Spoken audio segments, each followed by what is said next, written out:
Welcome back, everybody, to Created Work, our series where we explore how Web3 can be put to work. We're going to be having an interesting and fun conversation with Rachel from xDAO today.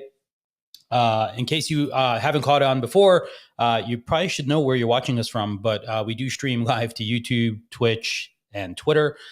So if you're coming back later, feel free to drop us a comment. Let us know you caught us. We do go live 3 times a week here at Creative Economy.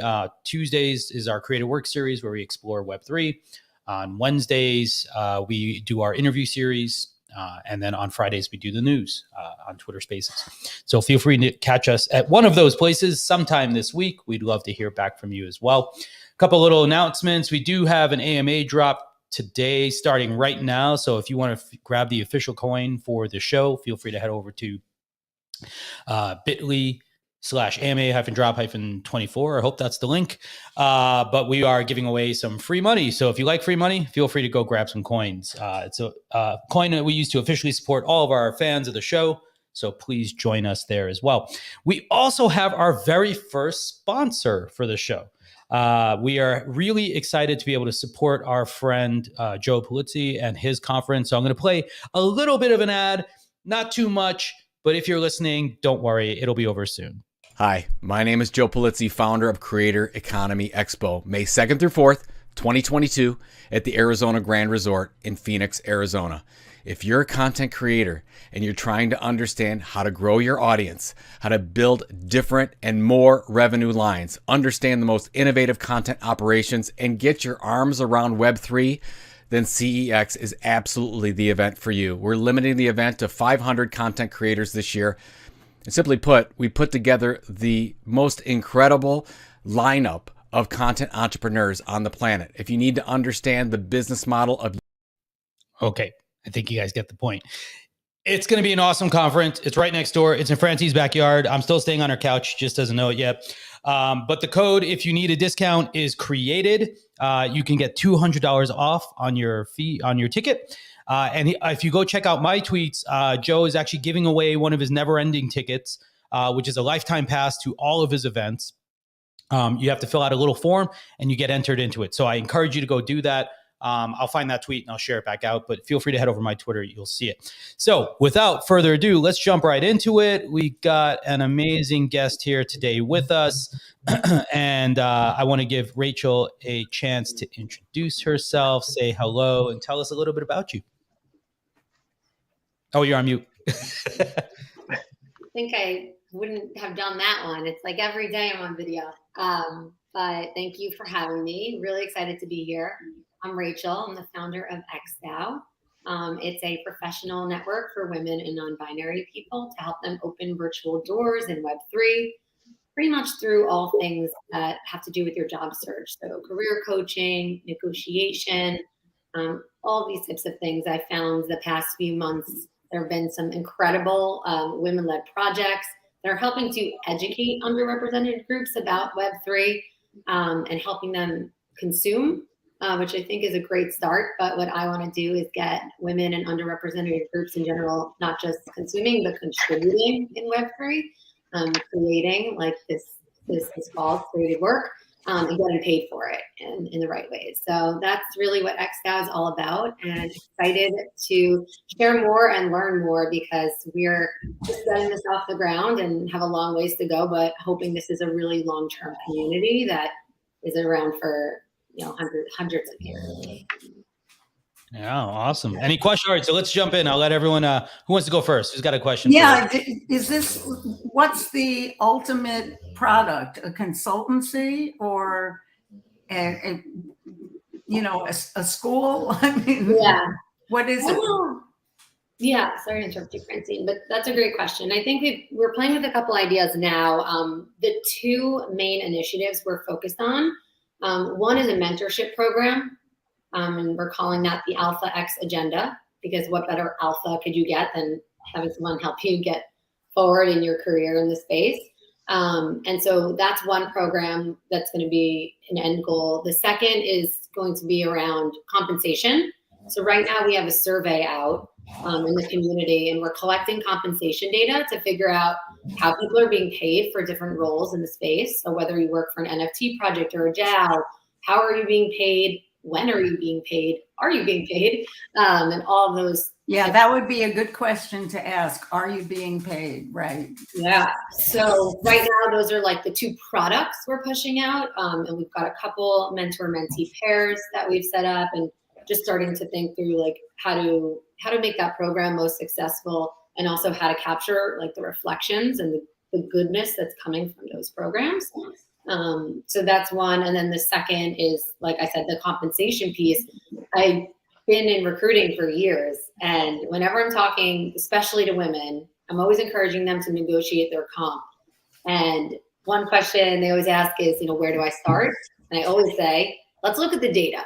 Let's figure out what other people are making for similar roles. What I noticed is I can't really point people to the data when there is no data, especially, in this transparent world. Web3 is supposed to be super transparent, and it is in a lot of ways, but it isn't so much when it comes to how people are being paid. And so the first step I'm taking in terms of a product is pushing out the survey so that we can start creating data on how people are being paid, and then with that data can help people, then negotiate their compensation. So Rachel, quick question to clarify. Are you focused on all sort of pay, like in traditional sort of efforts, as well as Web3, or like starting with Web3 and then working your way towards Web?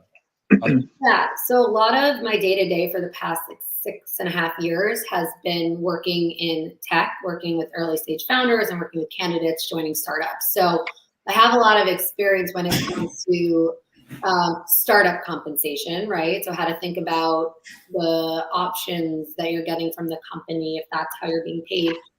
So that will definitely be part of it, especially if people are working for maybe a Web3 startup, but it's operates like more of a traditional tech startup. Maybe it's VC backed and whatnot. And so there will be those types of compensation conversations. But the ones I'm finding most exciting and interesting are the ones that are completely nascent, right? So we've got people that are working for DAOs, people working for NFT projects, people getting paid once the mint happens, or with a percentage of royalties. So all of these types of questions. Right now, the survey, and I can share this with you, it should be on our website. We were pushing it out this morning. But yeah, I'm starting to get some really interesting responses. It's not going to be easy to dissect the information and quickly push it out because there's just so many nuances, but it's been great to start seeing them come in, and I've already actually helped a few women who are looking for jobs in the space. I've already helped a few of them with just some of the raw data points that I have. I'm like, look, we don't have the full report yet, but what role are you interviewing for? I can give you a couple of data points to start. So I've been doing a little bit of that so far.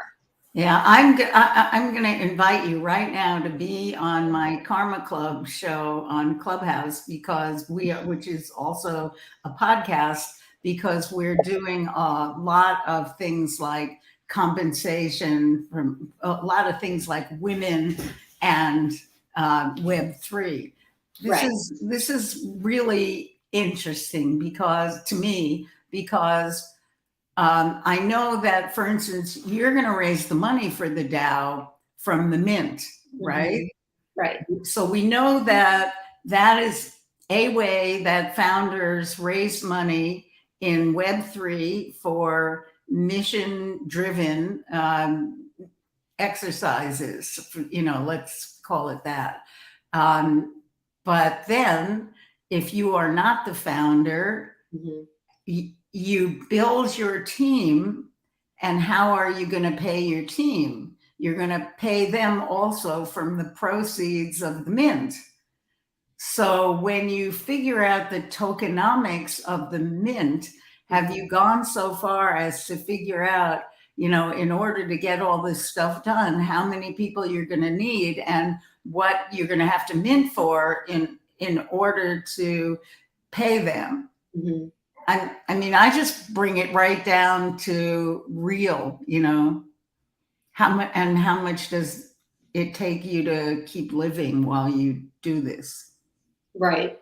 Right. Yeah. And I think I part mean, of I it, know you have a day job, but yeah, no, part of it is also combined with organizational structure, to your point, right? So like what core people do need in place is the first question in order to execute on the goals that you have. And I talk about these products we want to make. And by the way, I could spend the whole hour and a half talking about all the ideas I have, but how do we just really execute? It's who are the people in the seat, and you kind of have to figure out, what is the core team that's going to help me execute on these products, and then from there figure out like financially how am I going to make that work. But we're kind of backing that out now. Like we haven't actually set a mint price. We're really focused on thinking through the utility of our NFT, because I think the price will depend on what we're offering our holders. I think over the past few weeks, I've noticed things have been shifting a bit with NFTs. As amazing as they are from an artwork perspective, people are looking for more. Than What? Wait, there's more than art in there? No. like, the art, what else am I getting? more than a bored ape. Yeah. Rachel, I'm going to make an introduction as well to one of my batchmates, a company called freeflow.dev. They actually are a hiring network for Web3 developers. I think they have like 250 developers in their network already. So hopefully we can get all. And maybe they have some data. Yes. They may have some data as well. Yeah. Or they can steal your data. I mean, funny backstory about AMA coin, right? Like one of the original ideas, the intention I had, but I didn't have the bandwidth to execute it, was to actually have a portable mentor network that would accept this coin. Yeah. And then we would give it to accelerators and programs like yours, where the mentors would say, "Great, just give me anyone with this coin can basically get mentorship time, office hours with anyone in our network." Because one of the disadvantages I find that a lot of programs starting have is if you're not connected to the right people, then you don't have like the right kinds of mentors or great mentors to be able to offer advice. And when you don't have that, then folks are like, when they start to do this, like, well, where should I commit my time or resources or energy? They're like, am I going to get something great by participating in this program? Right. Right.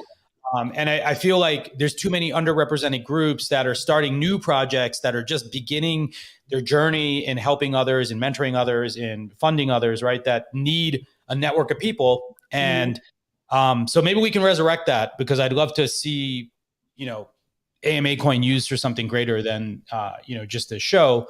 And that was our goal, is that we could fund it by letting like VCs buy the coin and say, great, like our mentor network is here. Every class, we're going to give you 10 of our coins. You could trade them in with anyone in the network now for office hours. So yeah, I'd love to explore that a little further, but let's move. Abhinav, Arnold, any questions or thoughts, by the way? I was just thinking that there's an interesting thing here with one of the natural activities of what you're trying to do is structured in pairs with the mentor-mentee relationship. And one of the discussions we were having with Hiten last week, or he was speaking about it, was how the secret to onboarding in web communities of Web3 is pairing people up, right? So there's kind of a buddy system.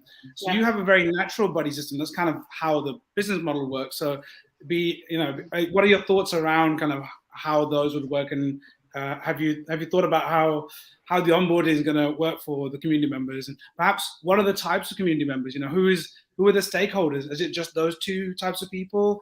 What is the person what are the attributes? Yeah, great questions. And I think what gets even more complicated is what happens when the mentor and the mentee flip.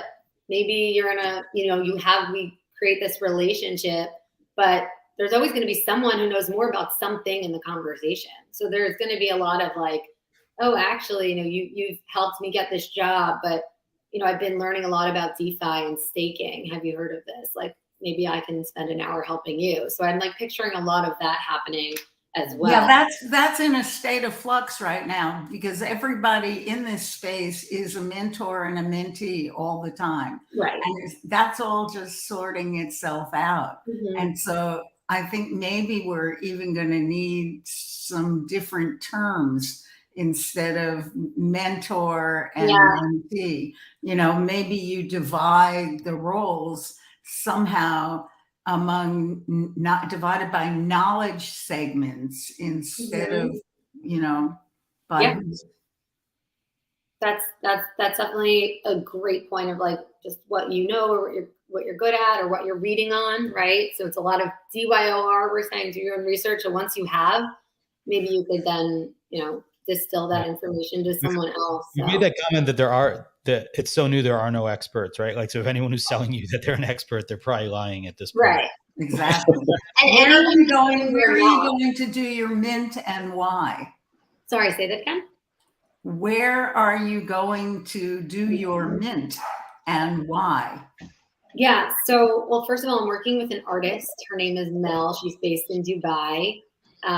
She's wonderful. Her and I, speaking of like one-on-one relationships and pairs and the value there, I mean, just like if this thing flops, which it won't because I'm committed, but if anything, I'm just so grateful I've met Mel through this process. It's been really eye-opening and wonderful. So she's an artist, she's a painter, and she's been the past few months getting into NFTs. And so after like probably spoke to like 25 artists in the space, really hit it off with Mel about early January. And I have like a screenshot of her and I from our first Zoom that I think I'm gonna like surprise her with like a framed picture at some point. But yeah, super excited to get it off the ground. I think the idea is we're gonna wait to set the mint date until we have just more traction in the community.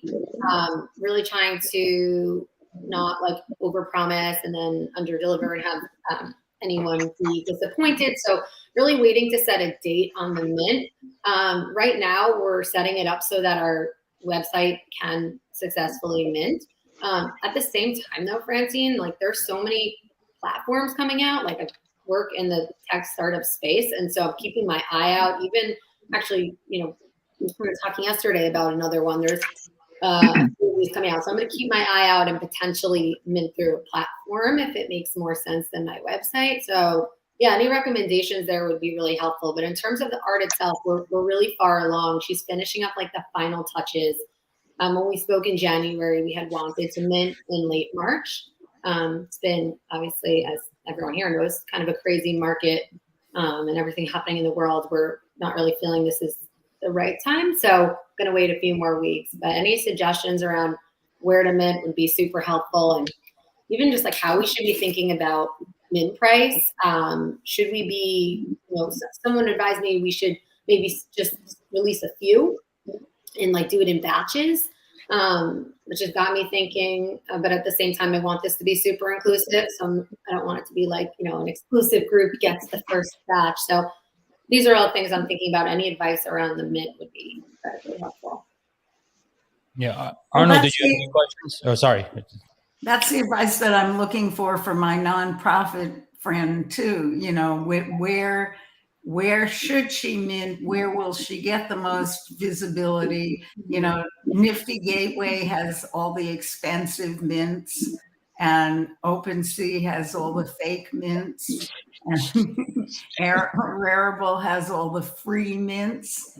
And those are the only ones that I have real experience with. But how about you guys? What else? We're using story.xyz. I just mentioned it to Rachel yesterday for our mint for Alpha Collective. It's an interesting thing because it's kind of like a Squarespace combined with like a minting product. But what we liked about it, the reason we chose it in particular was that it allows us to actually charge in fiat or in crypto. And there were very few services that actually enable both of them. And so you deploy your contract on Ethereum, but you can set a USD price by linking your Stripe account, basically. So, like Francine, I think you remember when we did Recur. I was going to say, I just minted Did you do those NBA drops, wherever the heck they were doing this? Totally, the college basketball drops. Yeah. And I did it after trying to do it in crypto last week and having a big snafu, this week I did it in fiat. Yeah.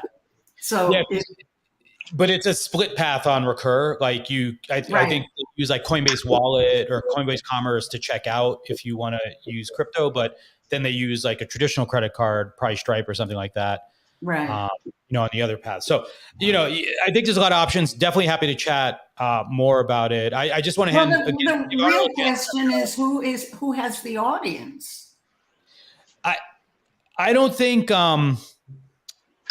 I think for these here's my personal opinion. I'm curious to hear what everyone else thinks.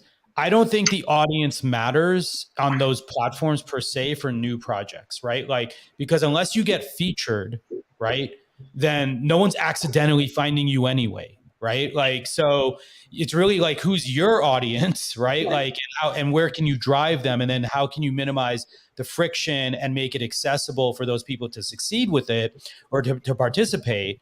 I think is what it really boils down to. You can list your NFTs everywhere, like after the fact, right? Like there's no big deal to, if you want to be on Looks or whatever else, you can have it listed anywhere you want. But I think like for new projects, small projects, unless you have like sort of celebrity endorsement, but more importantly, unless you get featured, right? Mm-hmm. It doesn't seem like there's some upside to like being over here versus over there. Everyone buys from a relationship or sort of like some learning that they do, through the network. I don't know. Arnold, what do you think?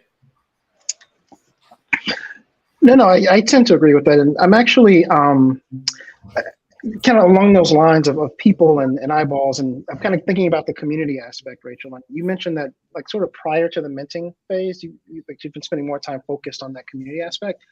And I'm really curious, like, what's your approach been to that? Because we've had lots of conversations on the show about how to go about that. But what's your approach been to building up that community and starting to nurture it before you get to the mint? Yeah, Arnold, that's such a good question. And it's been top of mind for me since I started this, because I realized that the community is everything here. So even if I have a great product, even if I have great execution, if I have no one following along or trusting this, then it doesn't matter. So I think for me, the approach has just been super authentic and organic. I've messaged people on Twitter and Discord and just keeping my eyes out for just anyone in the space that really is supporting missions and NFT projects that help more underrepresented groups, so that I know that it probably will resonate. So I've been doing a lot of outreach that way. It's been a slower growth than I think like other projects I've seen. But at the same time, like the 200 people in our Discord right now, I could name like half of them and like have talked and have done Zooms with a lot of them. So I think it's just about, for me at this point, I've hopped on a couple spaces lately to ask this question.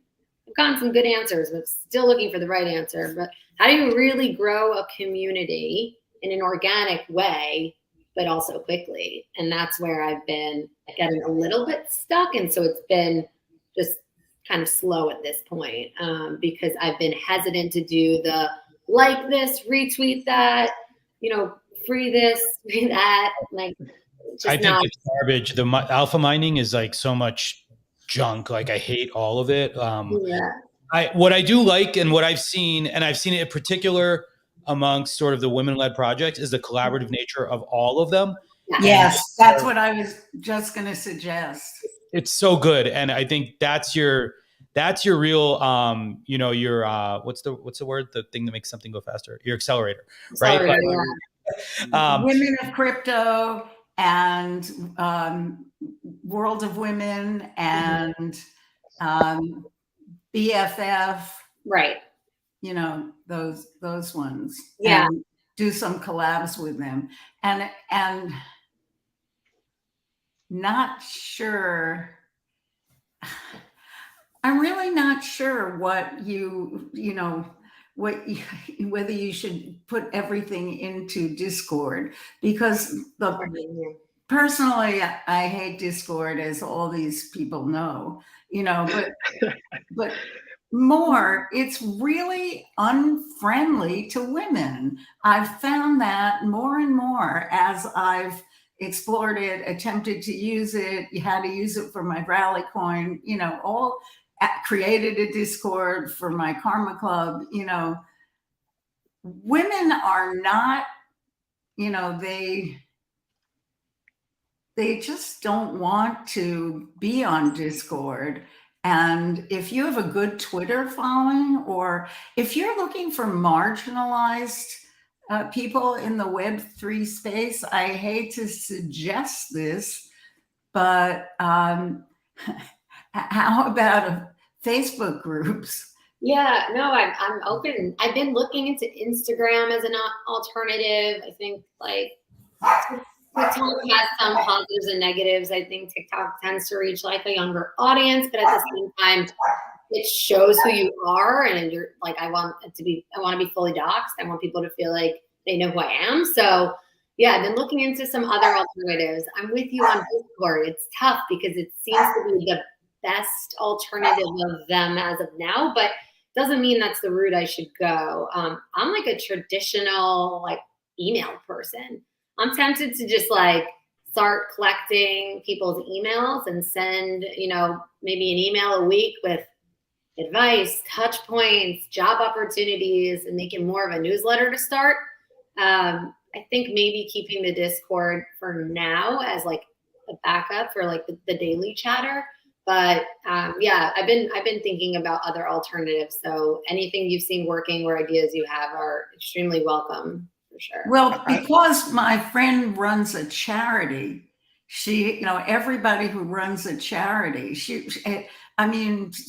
just to let it out there, she runs the Arizona Bioindustry Association. So she runs a not-for-profit, and not-for-profits have email databases. Mm-hmm. And I was thinking that her first touch points are her own mailing list. Right.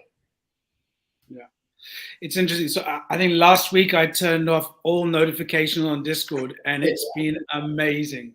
It's like I haven't missed anything. It's beautiful. Mm-hmm. But to your point, Rachel, so email, yeah, that's kind of like your safest, most closest, most direct sort of touch point. But you also said that you kind of had a Zoom call with almost every single person in your group. So there is kind of somewhere in the middle there where you need that high quality interaction, but then email makes it direct and less noisy, right? Yeah, I feel like I'm still looking for that right platform, but yeah, Twitter Spaces also feel a little bit like I'm like disengaged. Like I'm on the top, I'm the speaker, but I don't have access. Like I don't have access to other people unless I bring everyone up to speak. Some people don't want to speak, so I'm trying to figure that out as well. I think honestly, that's where the one-on-one mentorship. That's why I stay on Clubhouse. To be honest, it lets other people speak. If you bring someone up and you're a good moderator, which I am, if I do say so myself, sure you are. if I bring people up and I let them speak, then they'll learn something and they'll teach something, and then I bring someone else up. And you can't do that on Twitter Spaces. Twitter Spaces is good if you want to broadcast something out, but I don't know. I've been on so many Twitter Spaces for NFTs, and I haven't really learned anything from any of them because there is no interchange and there is no way to ask your own, personal private question, et cetera, et cetera. Yeah. But Francine, along those lines, I'm curious though. I'm sorry about the dog in the background. I kicked him out of the room, but I can't, You can't shut them down like the robot. No, I can unplug the robot, but I can't unplug it. But no, I'm curious though, like, you use Clubhouse to, for your community needs, but I think even with that though, there's another piece missing, right? With this, because Clubhouse is kind of like it's on, and then when it's off, like everybody kind of disperses, right? So it feels like there's that other, I guess, layer missing of just, to the point you were mentioning, Rachel, before, like just maybe dropping in different tidbits of knowledge here and there just to kind of, keep the attention of people. The feel of a newsletter where it's like, here's some tips, right? Right. But without having to have that sort of synchronous, like, okay, we're connected right now. You have to be here at this moment, or else you're going to miss out. You know, Mhm. I know you can record now with Clubhouse, but Well, I am now using Substack. And I have a Substack, not for Web3. I have a Substack that I just use. It's my mailing list, you know, and I've been keeping in touch with it. I got some of these people have been on my Substack for 20 years. And I mean, they've been through all my various email marketing tools or email touch point tools for 20 years. So they're really in there, you know, and then when I do a Clubhouse room, I make it into a podcast and you can download it from Substack. So yeah, because I mean, the real problem with Clubhouse is that you can't get anyone's email addresses. And, you know, it's like we passed that, whatever the name of that can spam, you know, rule or whatever, the privacy rule that meant that you have to opt in 49 times to receive an email from somebody. And you know, and that made email marketing really more of a challenge. But the newsletter thing has once again made it less of a challenge. Mhm. no, for Yeah, sure. I mean, the rise of Substack has just been phenomenal in the last couple of years. Newsletters have, you know, some of the most high quality, most densely valuable information that's coming out right now is in newsletters, right? Like, so Packy McCormick, Not Boring, like it's such a great tool. Yeah, I love Not Boring. And by the way, Not Boring is a newsletter that's a podcast. Mhm. Yeah. That's the thing Well, too. I'm pretty like, I'm a visual and audio learner as opposed to, I'm more like audio. I like to listen as opposed to just like staring at my screen because that's what I'm doing the rest of the day. So there could be interesting ways to create a newsletter that's just a voice. Maybe it's a 5-minute voice note of sorts that's just Right. speaking, and then people could listen to the 5 minutes and it just will give 3 really, you know, tactful pieces of information when it comes to a job search or negotiating or best practices for networking, crafting your narrative. A lot of people are switching roles, right? They're going from being, you know, whatever they do in Web 2. Some people, I mean, I spoke to someone who's working in construction on flooring, and now he's in Web 3 as a community manager, and he's awesome at it. So it's like a lot of just tips on how to craft your narrative. So yeah, that's really helpful. I think some people get very defensive that these types of approaches are not very Web 3. And You know, tough. I think I just need to say, doesn't matter. What works for me in building my community. And I've gotten a lot tougher and thicker skin. In the beginning, I was very much like, ooh, I can't do this, I can't do that. It's not very Web 3.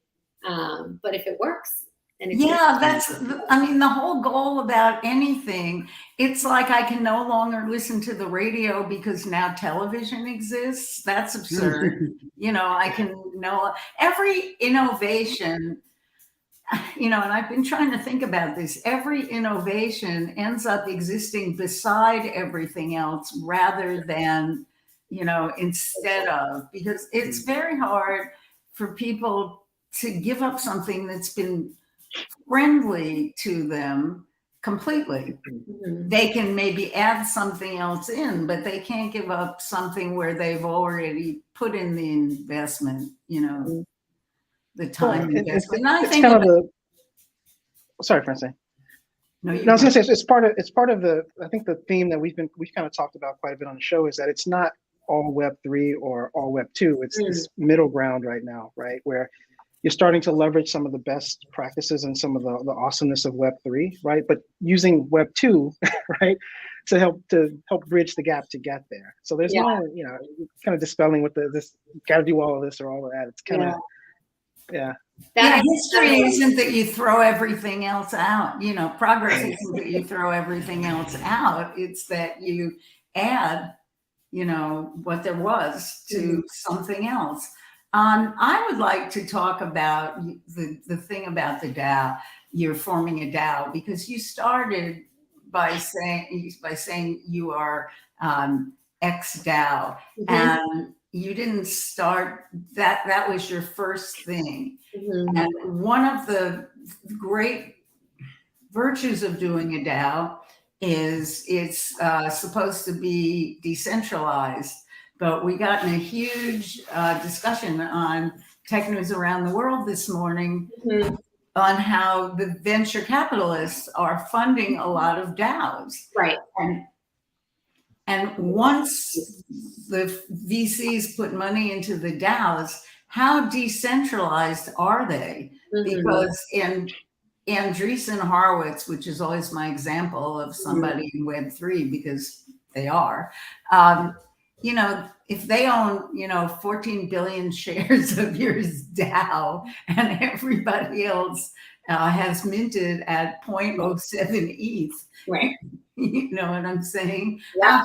How is that decentralized, and does it matter? Right.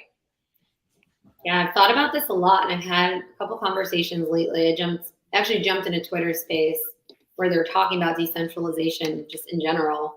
And I studied a lot of organizational behavior courses in school. Like, that was my major. And as much as I think that decentralization is amazing, I do think that there needs to be like a small caveat to it. And I think the way I want to form my DAO is semi-decentralized.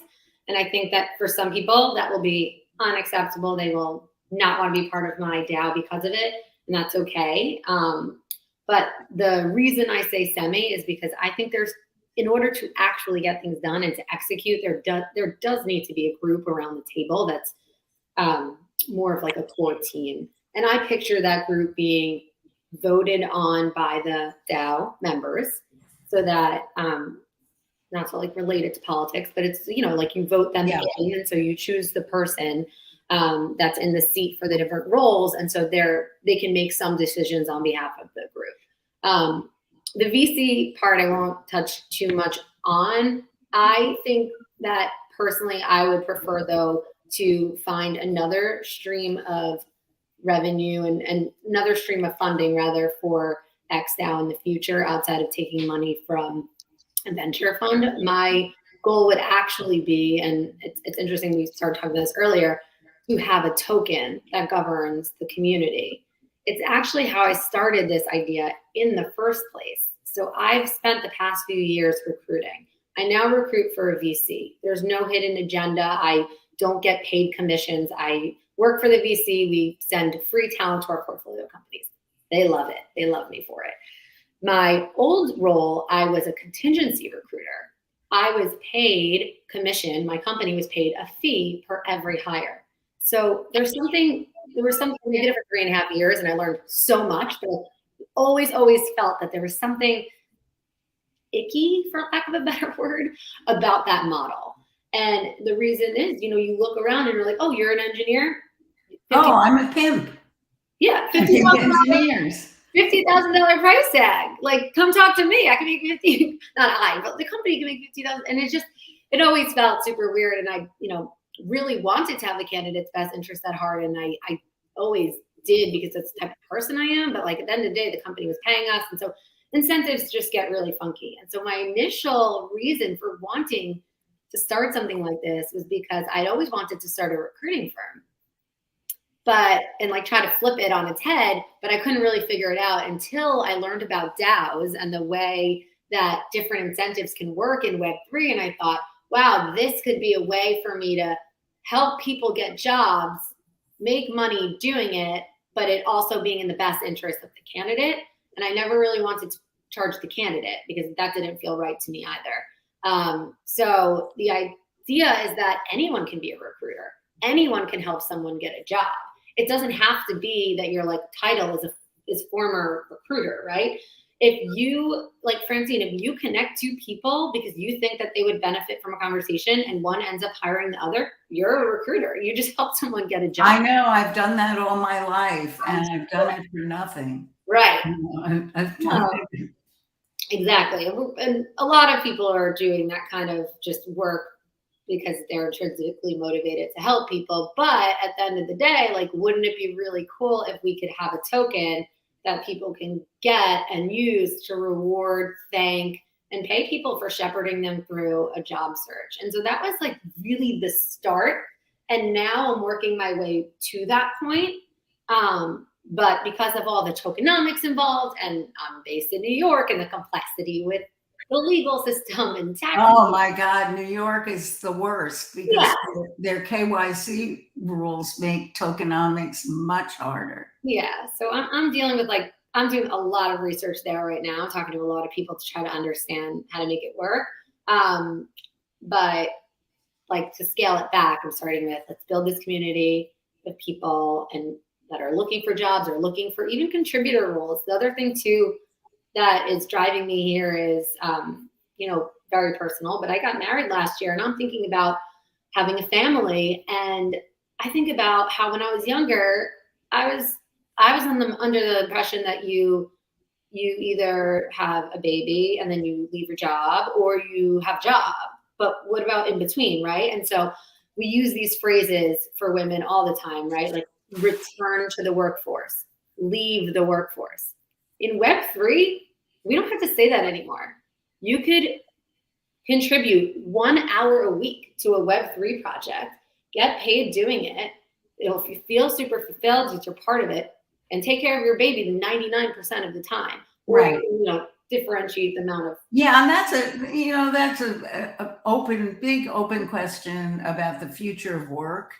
And it's bigger than Web3. It's gig work comes under that, the whole sharing economy thing, and that's what I find troublesome about Web3. And I attribute part of it to age and having seen so many other things. But Web3 looks like a lot of other adjustments we've made. But the biggest change that's coming around is the fact that we're going to have a situation in which maybe no one will have jobs, and almost everyone will be working in, you want to call it Web3, fine, but it could also be, called in the DAO, or on your own, or for work from anywhere, or,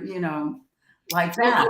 I keep joking with people. I'm like, whoever figures out the benefit situation for freelancers and gets that right, we're in business, because we're all going to be, working, contributing to different projects. Like it's a different future ahead of us for the way we work. The benefits part, that's exactly, that's it. So could there be a benefits DAO? Just a thought, but if I had time to do both, that would be my next one. I see that as in need of a solve. And people are going to need, health. I mean, especially in the US. I mean, obviously everything happening in Web3 is so global, but we could have another time talk about the healthcare in our country. So it's going to be something that someone should solve, and it's going to be really important that they do, because otherwise people won't be able to afford to work on multiple projects, and it's going to get a little messy. And that's where I worry about too, like women and underrepresented groups. Well, right. That's right. And that is what slows down transformation. What slows down transformation isn't that people don't, they don't want to transform. Right. It's that they can't afford it. Arnold, where are you? You're on mute. You're on mute. That's where you are. Yeah, I'm out of Chicago, Francine. Okay, and where are you, Abhinav? I'm in the UK. Okay, so Abhinav, you're okay because you have the NHS, and the NHS may be bad, but it exists. And so it just, it makes it so that people don't have to worry so much. Yeah. Absolutely. No, Francine, you're like 100% correct. I mean, even when I decided to leave to start my own company, right, that it wasn't the salary. I was like, I can work through all of that. It was the healthcare, the benefits piece of it, right? And so whether you're an entrepreneur starting like a traditional startup, or like Rachel, to your point, whether you're maybe somebody's just like, look, I want to spend 90% of my time with my family and just kind of contribute to Web3 projects here and there for some extra cash. Oh, but wait, I've got a family and they need healthcare, right? And So, if you're a marginalized person, you're even more limited because you have to go to a company that offers benefits to partners, let's say, unmarried in the traditional sense partners, or that offers benefits to part-time workers, or this is a problem that needs a huge solve. I wonder because sorry to interrupt, Francine, but on the xDAO site, you talk about there's a 10% bucket which you're going to use for sort of related charities that kind of make sense for the cause. I mean, it'd be interesting if that bucket could actually go towards creating this pot for benefits for the members of the DAO. That would be an interesting self-insured DAO. I love it. Rachel, you're going to leave here with way more work Are than you you by came any with. chance a lawyer? I'm sorry? Are you an attorney? I'm not. Oh, bummer. But we need an attorney who's experienced in insurance matters to talk about how to self-insure your DAO. Mm-hmm. That would be so amazing because, truthfully, most of people who are going to work in the Web3 space or the DAO space are going to be young. So it's probably a fairly good risk pool. Right. But to your point, it's like some people it's a privilege to not have to worry about benefits. And so how do we make sure, right? Because like, I do know some people, like I know this woman who just left like a big FANG company, and she's working within a Web3, like a NFT project now. And, she's younger than 26. So in the US, you could still be on your parents' insurance. And so you don't have to worry about that if you're able to still be on your parents' insurance. So there's just so many complexities. But Abhinav, I love that idea. I mean, if it could be a subcategory, it's completely related to this, especially when you talk about negotiations. I always say to candidates, when you're evaluating a job offer, there's X number of levers, right? And one of those levers is the benefits. And that's a piece of your. Is there a way to work that into your DAO so that it's a marketing piece? It's also a very strong. First of all, you have to find out if it's doable, because you can't just say you're going to do it and not be able to do it. But if you can figure out how to at least conceptually solve the problem, then you can offer that as part of the membership in the DAO and offer something like that to the buyers of the NFT that you're going to mint to start, or the coin, whatever you want to do you're going to do an NFT. You already have the artist and everything. Yeah. Well, I can think about partnerships with companies, or there are a lot of insurance tech companies out there now that basically do direct to consumer insurance. I mean, if you're a freelancer, like you've heard of like Oscar Health, like there's a lot of. I was going to say Oscar Health. And one interesting thing that I found is that Oscar Health is probably one of the best performing stocks in the old economy right now. So they must be doing something right. Yeah, interesting. There could be like a way to partner with those types of benefits offerings that go direct to consumer and then maybe there can be a preferred rate of sorts, and we can negotiate to get almost like the best package for our holders. That could be like a good start. That's interesting. I'd have to basically think through, because there's a lot of different a la carte benefits and insurances. I mean, a lot of companies these days offer pet insurance. It's really, everyone got a dog or some pet during the last 2 years. You know, in the same way that that's a recruiting plus, if we're a regular company, you know, it's an investor plus for you, I think. I mean, I'm guessing, but I'm guessing on the basis of long, you know, experience in what attracts people to projects. Mm-hmm. That's a whole new level of challenges for your tokenomics, but that would be a fascinating offering. Mm-hmm. Mm-hmm. And the more people, like, I'm picturing that the more people help others. So like one of our values is stand on my shoulders. So the idea is just like lifting people up, especially women, in a way that's like, I'm gonna help you skip some steps. Like I know there's this like ladder, like I'm gonna help you like literally fly to the top. Because, you know, I worked, and I won't get into the details, but I worked at a bank, a big bank in New York for a few years as my first job out of school. I met some amazing people, but I did notice some women who were very much like, I worked so hard to get here. I dealt with so much BS to get here. So you got to do that too. Like you've got to do that if you want to get here too. And then I worked with people who were like, I dealt with so much BS. I need to make sure you don't deal with this BS, and like, let me get you here. So that's like a big part of it for me when I think about our mission. And so if people are doing that by helping people get jobs, get access to great opportunities, and then can get paid in tokens, and then can use those tokens to offset costs for their healthcare while they're contributing to different projects, like that would be really fun. I mean, you'd have to think it out.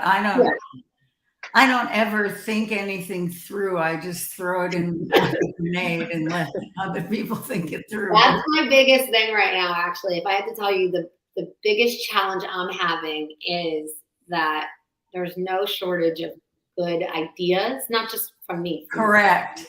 There never is. It's the execution and having the right team around the table to help me do that. So Rachel, real quick, I wanted to circle back to, you're just kind of talking about the mission of xDAO a bit. And one of the things I read in your bio, like we know you're a big like advocate for mental health, and that actually is going to ultimately drive a lot of what you do with xDAO. I just kind of want you to talk a little bit about that, just to kind of paint a little bit, give a little bit more color there. Yeah, definitely. And someone that I met in this space recently used this phrase, and I thought it was an amazing one. And it's just, you can't pour from an empty cup. And I just love that, because if you are not in a positive mental state, then going on a job interview or doing anything in your professional life, it's going to be very challenging. And I've faced that myself, and being able to perform at work when you're experiencing extreme levels of anxiety and not working on those things and finding coping mechanisms, it's really impossible. So the reason I want mental health to be a huge topic of conversation with xDAO is because I really feel that just your personal development and growth and health goes hand in hand with the professional side of things. So I haven't exactly come up with like a product or something we're pushing forward there. I think the idea for now is just to make sure it's a topic of conversation, and have a place where people can share coping mechanisms, which is what I use to call like the things that helped me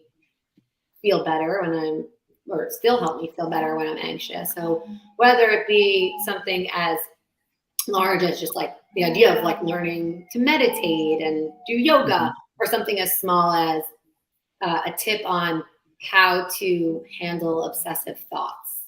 And get like very specific on like what has helped me there. And just to share all that, I feel like it's going to be a really big part of the community, because the more people are feeling their best mental state, the better they'll be able to perform on interviews, and the better they'll be when they go for these negotiation conversations. So it just, to me, it's like goes hand in hand. So just want to make sure it's a huge part of like what we're doing every step of the way. No, for sure. And I love that. And I think another big part of it, so I actually do like this sort of career coaching on the side too. I worked at a FANG. And so I get people that come and I help them to actually pass the interviews. And one of the things that I guess is kind of like in the mental health space is just that sort of imposter syndrome. Like I can't. Oh do my this, God! I'm And there. women have it like there's no tomorrow. Well, if it makes you feel better, Francine, it's not just a women problem. Like it's literally everybody. And yeah, so I think it's definitely, I think, a problem that, like, it's a big thing. And I think that's even just that, Rachel, being able to provide, some help and some comfort there. Because I know I spend a lot of time talking to all of the folks that I coach. Just number one, say, hey, look, everybody at Google or Facebook, wherever, they're people, right? I'm a person. I'm just a normal person. Right. And I had, like, imposter syndrome when I worked, at Google all those years. So, but I think that's certainly a huge piece of it too. So yeah, if you, I think that's a really helpful thing, like in those spaces, to help people to feel more comfortable. I agree 100%. I love that you brought that up, because tonight I'm doing a Twitter space actually at 6 p.m. Eastern with a woman that I met last week who is she's kind of like a hybrid life and career coach. And I just felt so inspired and confident about what I was doing, what I was building when I left my conversation with her. And it wasn't because she just said, gave me the whole like hugs and kisses. You're amazing. You got this. You go, Rachel. You're the best. You're the best. It was really like, I can't even remember what she said. I need to like learn from her the specifics, but just the way she worded things, it was very inspiring. And so I'm bringing her on tonight to kind of talk about those things to help with that imposter syndrome that people are feeling. And I mean, one of our values is jump right in. At the beginning of this process, I was like, what is this Web3 thing? What is NFT? MetaMask? Like, I was like, what is going on? And then I realized, I'm like, I need to just jump right in. Like, how would you like to feel like be that and be 80, and have this happening in the world around you and go, luckily I'm a jump right in kind of girl, because it's just, there's no way to learn this. I found after I jumped right in, I started figuring out, well, maybe I can figure out some kind of curriculum and I can help teach other people. But then so I was like, well, there must be some really good videos on YouTube. Right. Well, here's what I understood about people who make videos on Web3 for YouTube. They are technologists, and they're really good at talking to each other, but they're not really good at talking to people who don't already know something. So, it's pretty amazing. There'll be more, it'll get better. But, right now, just another way of marketing your project would be, to get on YouTube and do a bunch of short videos, like, 3-minute videos on women and the NFT space or something like that. Yeah, especially because I tell people all the time, I'm like, if I waited until so I'm an over preparer. Like, I message multiple times, what am I going to be asked on this live stream? I know, I saw that yesterday. I'm like, how do I prepare? Like, should I practice? And everyone was just like, no, you're good. Like, just. And I was like, I have no idea yet. Like, I don't know what I'm going to ask her tomorrow. I'm going to listen to her, and then I'm going to see what occurs. So, exactly. Yeah. We're at the end of the show, Rachel. You've been wonderful. Oh, thank you. You've been absolutely wonderful. My invitation to come to my clubhouse room really stands. Find me and follow me, or I'll follow you, or whatever. Yeah. Guys, do you have a specific way you want to end the show? Where's the robot? Rachel, talk about preparation, right? Like we're all like. All right, everybody. Thank you for being here. It's been wonderful to go over this with awesome. All of you. And I hope you people who have been listening in the audience have found it helpful. Great. Thank you for having me. Talk to you soon. Thanks, Rachel.